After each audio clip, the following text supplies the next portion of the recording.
Hello everyone, I hope आप सभी लोग बहुत अच्छे होंगे और उतनी बेहतरीन तरीकों से आप सभी लोगों की पढ़ाई चल रही होगी।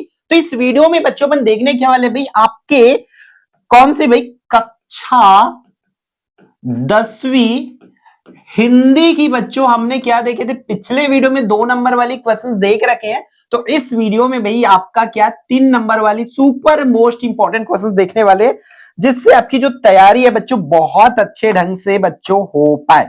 ठीक है, तो भाई देखो इसमें पहला क्वेश्चन क्या बोल रहा है हमारा कि प्रगतिवाद की विशेषताएं लिखना। तो भाई ये हिंदी साहित्य की क्वेश्चन से जो 3 नंबर के लिए क्वेश्चन आना था, हमारी बीच बीच में इसकी क्वेश्चन आ रही है, तो ये जरूर देख लेना। अगर आपको सेपरेट इसकी वीडियो चाहिए तो कमेंट करके जरूर बता देना बच्चों, हम हिंदी साहित्य की एक सेपरेट वीडियो जरूर लाएंगे आप लोगों के लिए।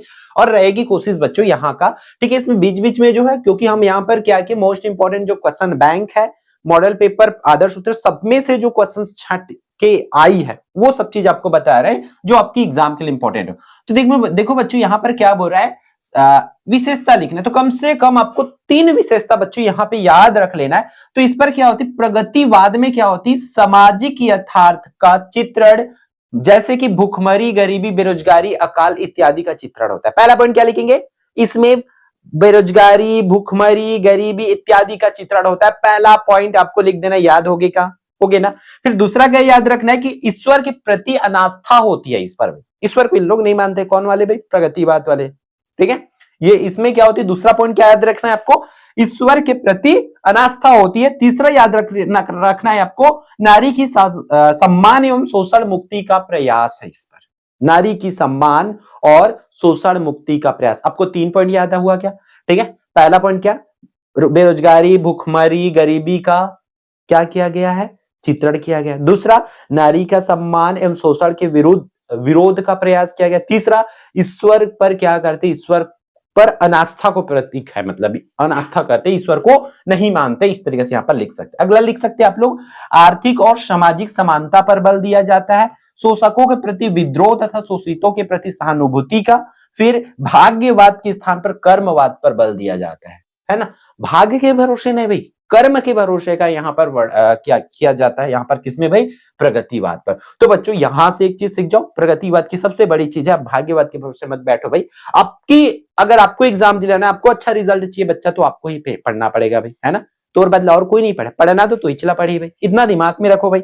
फिर नेक्स्ट चलते हैं हमारा प्रश्न क्रमांक 2 भाई, सी कुमार जो है किसान से मजदूर कैसे बन गया। ये वही क्वेश्चन जो पिछले वीडियो में हमारी इसका नाम याद नहीं आ रहा था, सी कुमार करके। तो देखो भाई हिंदी का ना, मैं तो बोलता हूं इस सब वीडियोस देखने से पहले एक काम आप करो, पूरे पार्ट को एक बार पढ़ लो। पार्ट पढ़ोगे तो ऐसा लुट्टो पुट्टो क्वेश्चन यूं ही बनेगा, आप ये 4 लाइन का ना 10 लाइन लिख लोगे भाई। ठीक है, यहाँ पर शॉर्ट में लिखा गया, उसको बड़ा आपको कैसे लिखना है मैं बताता हूं। देखो यहां पर क्या लिखा है, मेन चीज को लिख दिया हूं मैं, मेन चीज को रखा हूं भाई, और कुछ नहीं, मेन चीज है यहां पर। ठीक है, क्या लिखा गया है कि मृत्यु भोज के लिए सी कुमार को अपनी खेती बाड़ी बेचनी पड़ी। अब जीविकोपार्जन के लिए कोई साधन न बचने के कारण उसे मजदूरी करनी पड़ी। अब देखो स्टोरी को पूरा बनाओ आप। स्टोरी आपको कैसे बताना है कि सी कुमार के पिताजी का मृत्यु हो गया, जिससे उन्हें समाज वालों ने मृत्यु भोज के लिए विवश किया। तो मृत्यु भोज खिलाने के लिए उन्होंने क्या किया, अपनी खेती को बेच दिया भाई। अब खेती बेच दिए जिससे उनकी जीवन यापन होती थी, अब खेती नहीं रह गई, इसलिए उसको अपने जीवन यापन के लिए क्या करना पड़ा, मजदूरी करना पड़ा। इस तरीके से आप स्टोरी लिख सकते हो। फिर आइन है बच्चों, ये क्लियर है क्या, ये क्या है आपका आइन व अक्कड़ प्रत्यय लगाकर 2-2 शब्द बनाना है भाई। तो इस तरीके से क्वेश्चन आपके 2 नंबर में भी और 3 नंबर में भी पूछे जा सकते हैं। तो आइन लगाना है बच्चों, यहाँ पर ये आईना नहीं है, आइन है। तो आइन प्रत्यय लगाएंगे, तो प्रत्यय कहां लगता है भाई, ये प्रत्यय की बात करें तो ये लगता है भाई आपके कहां पर, पीछे में लगता है भाई, पिच्छू में लगाना है आपको, है ना। तो आइन लगाना है, यहाँ पर पंडिताइन हो जाएगा, ठकुराइन हो जाएगा, लललाइन हो जाएगा, बनियाइन हो जाएगा, इस तरीके से। फिर अक्कड़, आधा कड़, अक्कड़ ऐसा, तो अक्कड़ में कैसा हो जाएगा, भुलक्कड़, घुमक्कड़, पियक्कड़, इस तरीके से आपका प्रत्यय जो है बच्चों हो जाएगा। क्लियर है क्या, ये हुआ कि आपका 3 क्वेश्चंस प्रिपेयर हो गए बोर्ड एग्जाम के लिए। अगला क्वेश्चन है भाई, चौथा क्वेश्चन आपके बोर्ड एग्जाम 2026 के लिए, राणा ने मीराबाई को विष का प्याला क्यों भेजा और मीराबाई उसे क्यों पी लिया, हंसते हुए क्यों पी लिया, अपने उत्तर लिखना है बच्चों यहां पर। अब देखो यहां पर देखो उत्तर को थोड़ा सी समझने की कोशिश करेंगे बच्चों, क्या कि मीराबाई द्वारा कृष्ण भक्ति में पद रचना और नाचना गाना, ठीक है, मीराबाई द्वारा कृष्ण भक्ति में पद रचना और नाचना गाना जो है समांती राज परिवार की परंपराओं के अनुकूल जो है बच्चों नहीं था। इसलिए मतलब मीराबाई क्या करती थी भाई, कृष्ण भक्ति में इतना मग्न थी कि वो हमेशा गाना, है ना, नाचना गाना यही करती थी, जो कि क्या था, समांती परिवार को बिल्कुल पसंद नहीं आता था। भाई इतने बड़े परिवार है और यहाँ की बहू ऐसा करेंगे, है ना। तो उन लोग क्या करते थे, उन्हें कई बार उन्हें विष देकर मारने की कोशिश की, लेकिन वे सफल नहीं हो सके। कृष्ण भक्ति में इतनी डूबी रहती थी कि जब राणा विष भेजा तब वह उसे भी हंसते हुए मतलब प्रभु की प्रसाद समझ करके पी लिए, है ना। इस तरीके से आप यहां पर लिखोगे। तो राणा ने मीराबाई को विष का प्याला क्यों भेजा, हमें पता है भाई, क्योंकि वो कृष्ण भक्ति में नाच गाना करती थी जो उसकी समांती परिवार के अनुकूल नहीं था, तो वो पूरा परिवार उनको विष देकर मारना चाहते थे, है ना। और मीराबाई उसे हंसते हुए क्यों पी ली, मीराबाई कृष्ण भक्ति में इतनी लीन थी कि उसको ये नहीं पता था कि वो विष है, और वो उसको पी ली। कृष्ण भक्ति में कृष्ण के प्रसाद स्वरूप, कृष्ण के अमृत स्वरूप उसे पी लिए। ये दिमाग में आपको रखना है, ठीक। नेक्स्ट वन है भाई आपका कौन सा, अनुप्रास अलंकार की परिभाषा लिखते हुए दो उदाहरण लिखना है। किसका भाई, अनुप्रास अलंकार की परिभाषा लिखना है और दो उदाहरण लिखना है आपको। तो देख लो भाई, अनुप्रास अलंकार होती क्या है भैया, आप लोग एक ही वर्ण की आवृत्ति दो या दो से अधिक बार होती है तो उसे अनुप्रास अलंकार कहते हैं, ठीक है। जब किसी कविता में एक ही वर्ण की आवृत्ति जो है दो या दो से अधिक बार होती है भाई, तब बोला क्या बोलता है, अनुप्रास अलंकार। क्लियर है क्या, याद है का हो जी तक, तरनी तनुजा तट तमाल तरुवर बहुछाया।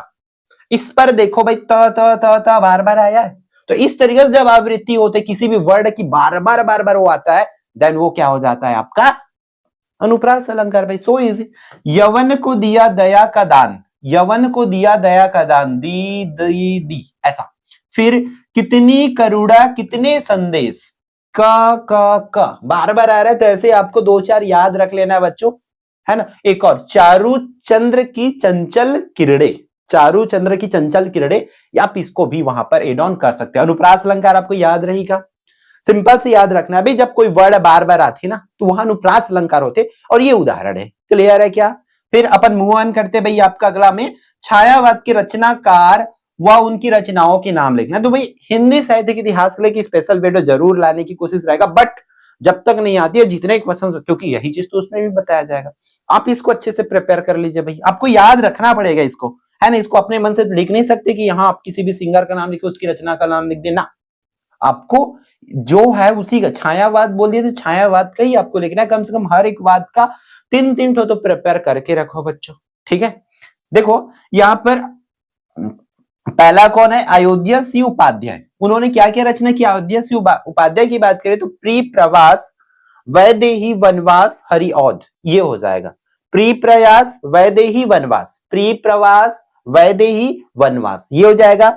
दूसरा जयशंकर प्रसाद, जयशंकर प्रसाद के क्या हो जाएगा भाई, कामायनी आंसू लहर, ये आपको याद रखना है। तीसरा सूर्यकांत त्रिपाठी निराला, इनका क्या है, अंजिमा गीतिका परिमल, ये आप लोगों को भाई याद रख लेना है।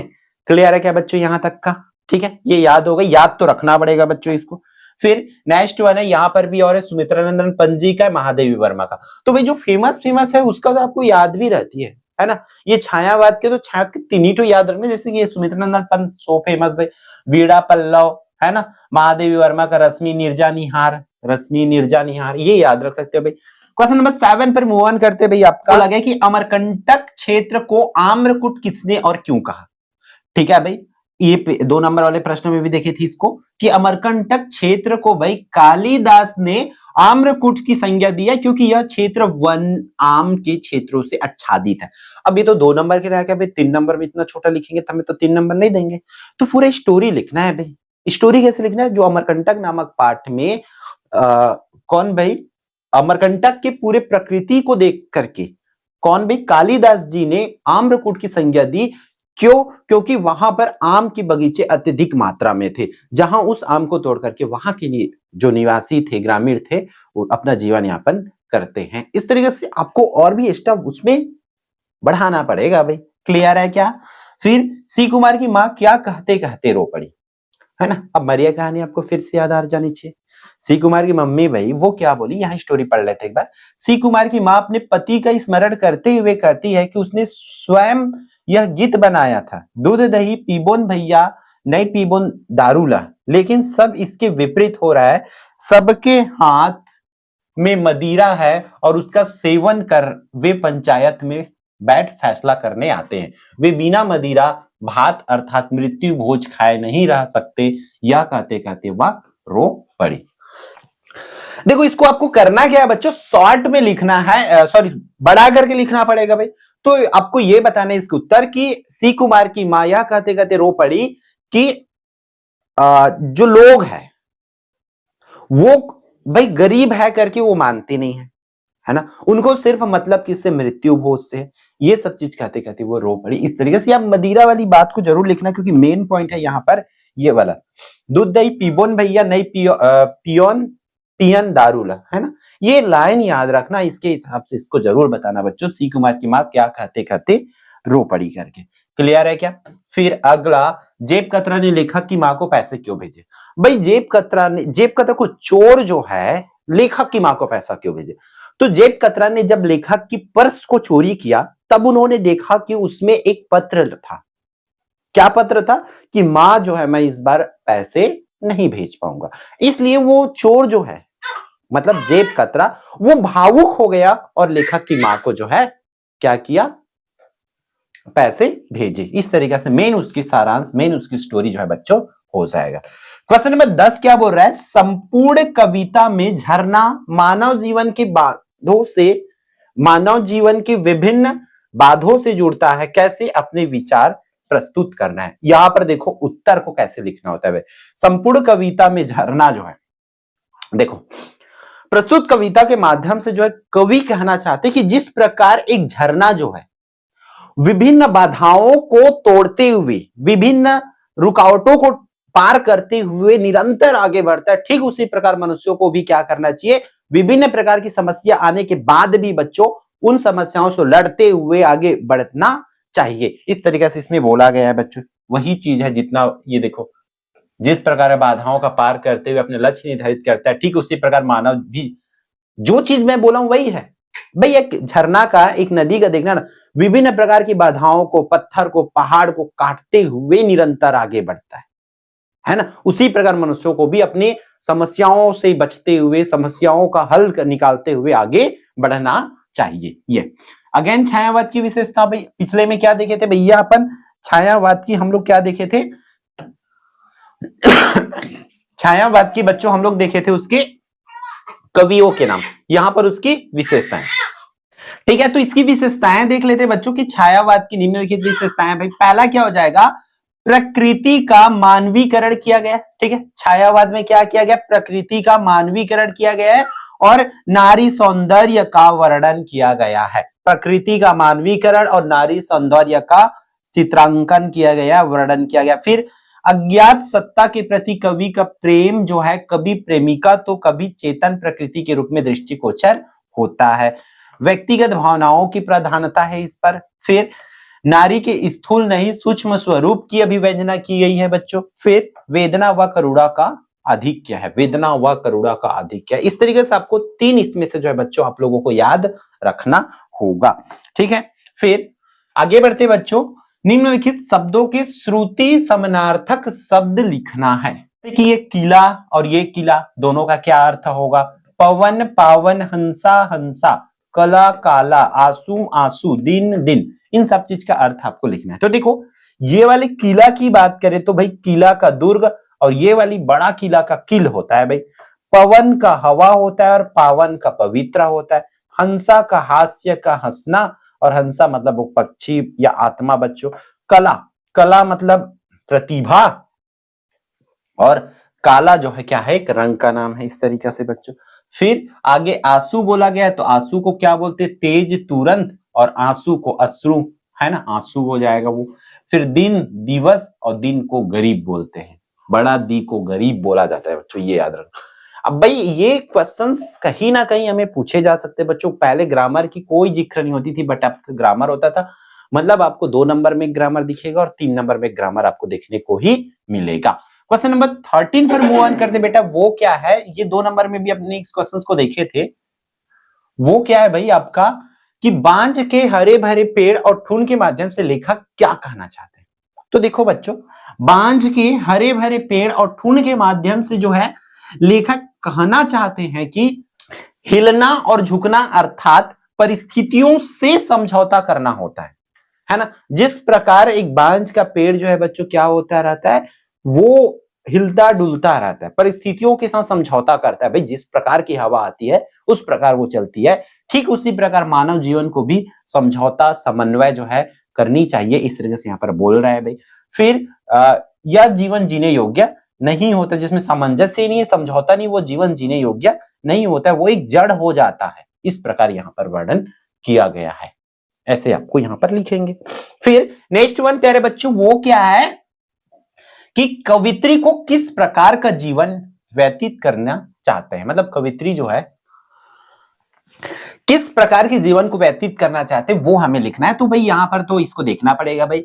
कवित्री को संतोषपूर्ण जीवन व्यतीत करना चाहते हैं, वो संसार में वैमनस्य और संघर्ष नहीं चाहती है, वो कुछ भी प्राप्त हो उसे स्वीकार करना चाहती है, किसी के मन के प्रति उसका कोई द्वेष ना हो, कटुता ना हो, इस तरीके से वे चाहती है। क्लियर है क्या बच्चों, इसको आप ऐसे लिखेंगे। फिर नेक्स्ट अपन आगे बढ़ लेते हैं। वहां पर अगला जो क्वेश्चन है क्या बच्चों, यमक अलंकार। अलंकार देख लो बच्चों, बार बार अलंकार आ रहा है, अनुप्रास देखे है ना, यमक अलंकार है। फिर तो यमक अलंकार को देख लो बच्चों, यहां पे क्या दिया हुआ है, जहां एक ही शब्द एक से अधिक बार प्रयोग हो किंतु अर्थ जो है अलग अलग हो, वहां यमक अलंकार होता है। ठीक है, मतलब एक ही शब्द जो है बार बार आएगा लेकिन हर एक बार उस शब्द का मतलब अलग रहेगा, तब वहां पर होती है यमक अलंकार। जैसे कि काली घटा का घमंड घटा, है ना। यहां पर तो पहले घटा का अर्थ है बादल और दूसरे घटा का है कम होना। भाई अर्थ की बात करें तो उसी तरह 3 बेर खाती थी वे 3 बेर खाती है तो यहां पर 3 बेर मतलब 3 बार, 3 बेर मतलब बेर का फल, 3 बेर खाती थी वे 3 बार खाती है, तो इस तरीके से उसका अर्थ को आपको समझना पड़ेगा बच्चों। क्लियर है क्या। फिर अगला जो है क्वेश्चन नंबर 16, घर की मालकिन ने पीतल के गिलासों को अभी तक संभाल कर क्यों रखा था। तो जाहिर सी बात है, घर की मालकिन ने पीतल के गिलास को पूर्वजों की विरासत मान करके संभाल कर रखा था। भाई वे उसे पुरखों की गाड़ी कमाई से पेट काट कर बनाया हुआ मानती है, जिससे पुरखों की मेहनत और यादें समाई है, इसलिए उन्हें पूर्वजों की विरासत से विशेष लगाव था। क्लियर है क्या बच्चों। फिर नेक्स्ट वन है, अगला क्वेश्चन क्या बोल रहा है, आपके हिसाब से कौन कौन से काम है जो गलत है, हमें नहीं करना चाहिए। तो भाई यहां पर इसको तो आप अपने शब्दों में लिख सकते हो। भाई मानवीय मूल्यों से युक्त जीवन जीने की प्रेरणा लेकर हमें अपने व्यक्तित्व के विकास पर बल देना चाहिए। नैतिक व चारित्रिक पतन किसी भी स्वस्थ समाज का आधार नहीं हो सकता है बच्चों। इसलिए हमें कोई भी झूठ क्या काम नहीं करना चाहिए, तो झूठ, बेईमानी, अराजकता, व्यभिचार, लालसा, ईर्षा इत्यादि अनेक ऐसे काम है जो हमें नहीं करना चाहिए बच्चों। फिर नेक्स्ट वन है, एक एकाकी व्यक्ति के घर और एक परिवार वाले के घर में आप किस प्रकार का फर्क देखते हैं। एक एकाकी मतलब एक ऐसा घर जहां पर कोई एक अकेला आदमी रहता है, एक ऐसा घर जहां पर उसके पूरा फैमिली रहता है। तो उन दोनों घरों के अंतर आपको आराम से लिख सकते हो। एक अकेला व्यक्ति रहता है उस घर में और एक पूरा परिवार रहता है उस घर में, आपको बच्चों अंतर लिखना है। तो सिंपल से आप बता सकते हो कि एकाकी व्यक्ति के घर में उसका अकेलापन उससे उपजा, मतलब एकाकी व्यक्ति में उसका अकेलापन होता है, वो जो भी समस्या आती है वो उसका समाधान अकेले करता है। जबकि परिवार में है ना, एक परिवार में क्या करते हैं बच्चों, एक परिवार में कोई भी समस्या हो उसका मिलजुल करके हल किया जाता है। इस तरीके से निकालेंगे।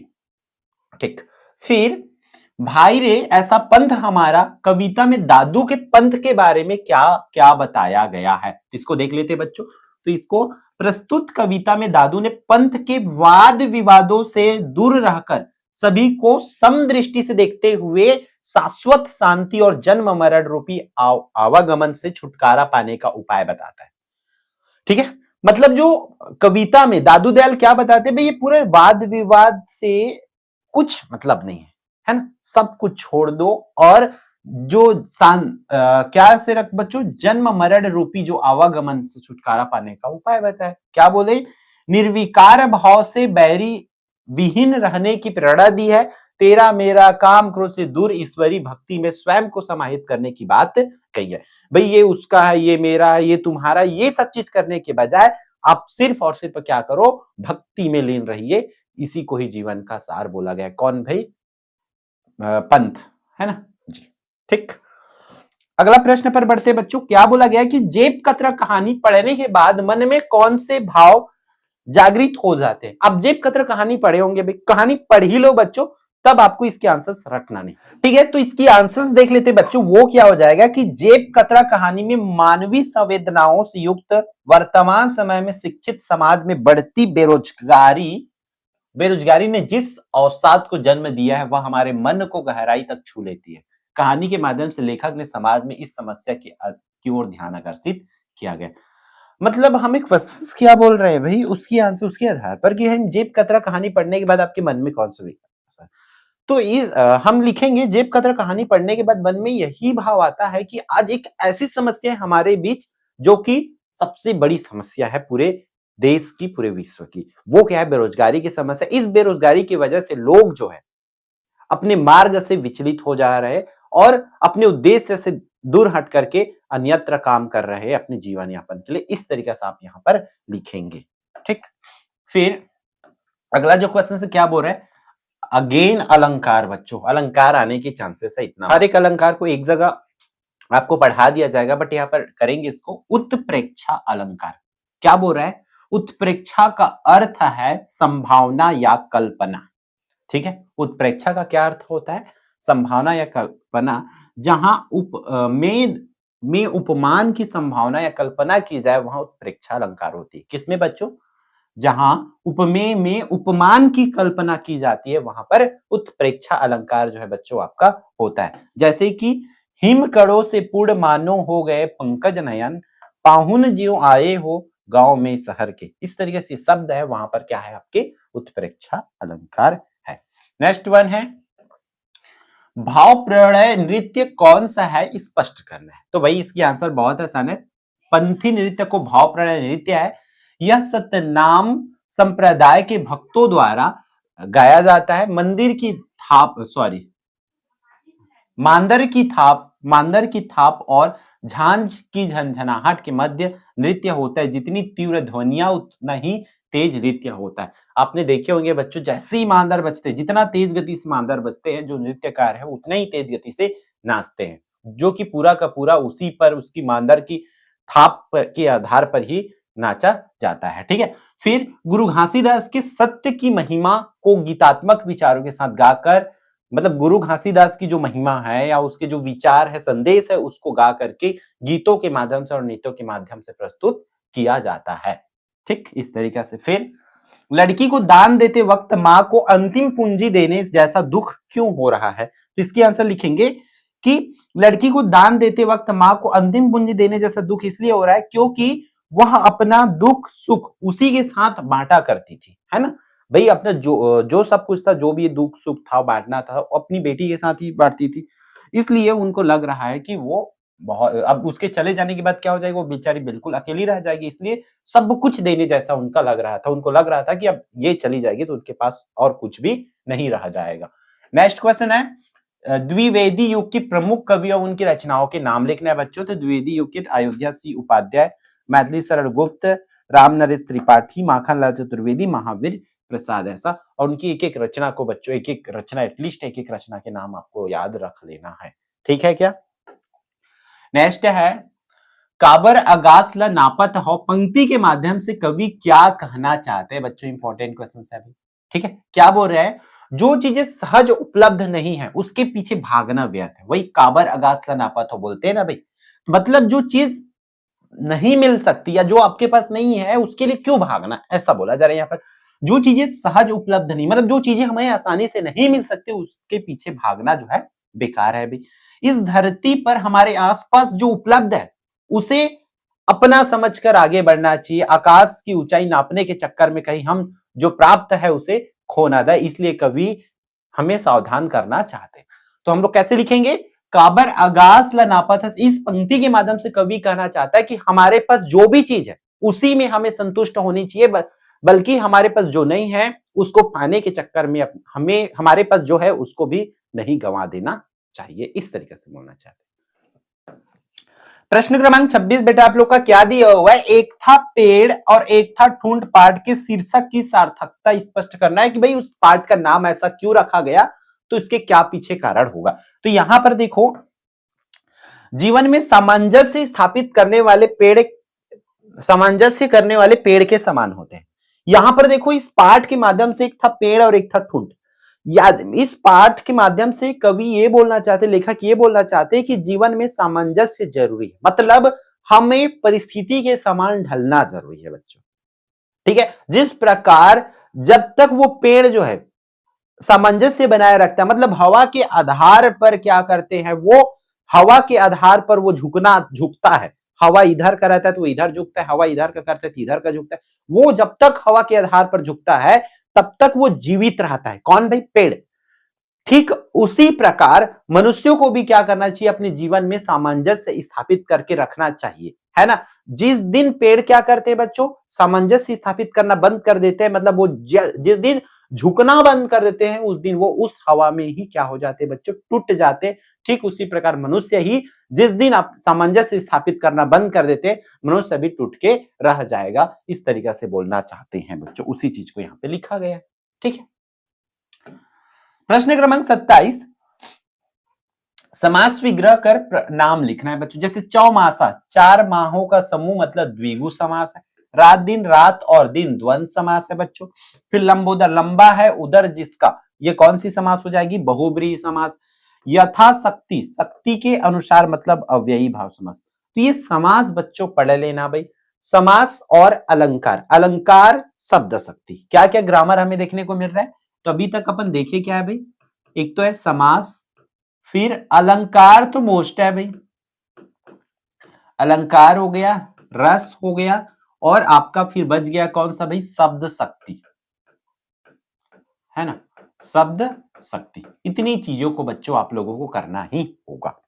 अगला क्वेश्चन है 28वां, कवि ने जीवन की समानता झरने की किन किन रूपों में की है भाई। तो सेम वही चीज है, फिर से अगेन वो जो झरना वाला को आपको पता है, कवि ने जीवन की समानता झरने के दोनों तटों बधाओं गतिशीलता जल में युवावस्था के मानव समान मस्ती से की गई है ना। इस प्रकार इसको और बढ़ा के आपको लिखना है ना, मेन पॉइंट है इसका, मेन पॉइंट है, मतलब जो जो याद रखना है, वर्ड्स तो बढ़ाना है बच्चों आप लोगों को, इतना दिमाग में रखेंगे। अब देखो मेन चीज ये, कवि जीवन की समानता झरने से करते हुए कहते हैं कि जिस प्रकार झरना जो है युवावस्था में तेज गति से बढ़ते रहते हैं, उसी प्रकार मनुष्य भी युवावस्था में तेज गति से बढ़ता है। वो जिस प्रकार झरना विभिन्न प्रकार की बाधाओं को आगे काटते हुए, है ना, विभिन्न प्रकार की बाधाओं से लड़ते हुए आगे बढ़ता है, ठीक उसी प्रकार मनुष्य को भी अपनी समस्याओं को हल निकालते हुए आगे बढ़ना चाहिए। इस तरह से वो बोल रहा है भाई। प्रश्न क्रमांक 29 भाई क्या बोल रहा है, बबुल, जो बगुला है, बगुला समाज किस वर्ग, बगुला है जो बबुल लिखा है वो बगुला है बच्चों, यहाँ पर किस समाज के वर्ग का प्रतीक है और उनकी किन विशेषताओं का रेखांकित करता है, आज के समाज में उदाहरण कितना प्रासंगिक है, ये आप लोगों को करना है। तो देखो बच्चों इसकी आंसर्स यहाँ पर नहीं है, आंसर्स कैसे लिखेंगे यहाँ पर ध्यान देंगे। जो बगुला है, बबुल नहीं है, वो बगुला समाज है, तो बगुला समाज को लोभी वर्ग का प्रतीक माना गया। आज समाज में ऐसे ऐसे लोग हैं, अपने लोभ के कारण, अपने लालसा के कारण ही जो कार्य उन्हें नहीं करना चाहिए वैसे अनुचित कार्य भी वे कर बैठते हैं। इस तरीके से यहाँ पर लिखेंगे, मतलब एक लालची आदमी के बारे में यहाँ पर लिखना है। प्रश्न क्रमांक 23, कौशल में आयोजित होने वाले उत्सव के परंपरागत नियम क्या है। जो कौशल में क्या हो रहे थे, आयोजित हो रहे थे, कौन सा बच्चों? कृषि महोत्सव हो रहे थे, उसी कृषि महोत्सव के बारे में लिखना है। देखो कौशल में आयोजित होने वाले उत्सव के पूर्व राजा किसी एक कृषक को जमीन को चुन लेता है ना, मतलब जमीन को चुन लेता है, वह महाराज की खेत हो जाता है तथा उसके बदले खेत के मालिक को वास्तविक कीमत क्या कर दिया जाता है, वास्तविक कीमत से चौगुनी राशि राजकीय अनुग्रह के रूप में प्रदान करता है। खेती को वही व्यक्ति वर्ष भर देखता था किंतु वह राजा का खेत कहा जाता था। इस तरीके से, ठीक है। तो वहां क्या करता था, राजा भाई किसी भी एक खेत को चुनता था, फिर उसी खेत वो राजा का खेत कहलाता था। उस खेत के बदले खेत के मालिक को क्या 4 गुना अधिक के मूल्य दिया जाता था राजकोष से। उस खेती को कौन करते थे भाई? वो व्यक्ति करता था, लेकिन वो राजा का खेत कहलाता था। इस तरीके से यहाँ पर लिखना है। संधि और समास में प्रमुख अंतर भैया आप अभी तक का तो भाई बोल सकते हैं। संधि में 2 वर्णों का मेल होता है। देखो, संधि और समास में अंतर। संधि में 2 वर्णों का मेल होता है और समास में 2 पदों का मेल होता है बच्चों, इसे याद रखेंगे आप लोग। फिर संधि में 2 वर्णों का मेल से वर्णगत परिवर्तन या विकार उत्पन्न होता है, जबकि समास में विभक्ति या कारक चिन्हों का लोप होता है। ऐसे करेंगे। फिर अगला जो क्वेश्चन क्या बोल रहे हैं? संधि के तोड़ने या अलग करने की संधि विच्छेद कहते हैं और समाज को तोड़ने को समास विग्रह कहते हैं। विच्छेद कहते हैं और यहाँ पर विग्रह कहते हैं। क्लियर है क्या बच्चों? फिर अगला जो क्वेश्चन है, नई कविता की आप लोगों को क्या करना है बच्चों? नई कविता की विशेषताएं जो है आप लोगों को लिखना है। तो इसकी विशेषताएं क्या हो जाएगा इस तरीके से कि अनुभव प्रधान कविता है, मानव की प्रतिष्ठा को बनाए रखा है, बौद्धिकता का महत्वपूर्ण स्थान है, बोलचाल की भाषा में सारगर्भित लेखन है। इस तरीके से आपको लिखना है। प्रश्न क्रमांक 33 क्या बोल रहा है? घर की मालकिन ने, तो ये क्वेश्चन आ रखी है बच्चों, ठीक है, ये क्वेश्चन भी हो चुकी है। फिर अपन आगे बढ़ते हैं। स्थायी भाव और संचारी भाव में अंतर लिखना है, तो ये क्वेश्चन देख सकते हैं।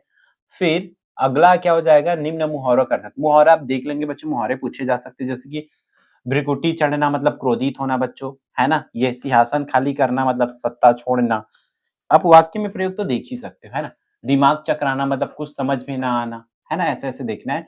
फिर मृद शिल्प क्या है, तो ये आप देख सकते हो, मृद शिल्प के बारे में देख सकते हो। फिर ये हमारी हो जाती है 3 अंक वाली इंपॉर्टेंट क्वेश्चन, जिसको आपको करना ही है। ठीक है बच्चों, तो आज की इस वीडियो में इतना ही। फिर मिलते हैं आने वाले इंपॉर्टेंट वीडियो में। जय जोहार, जय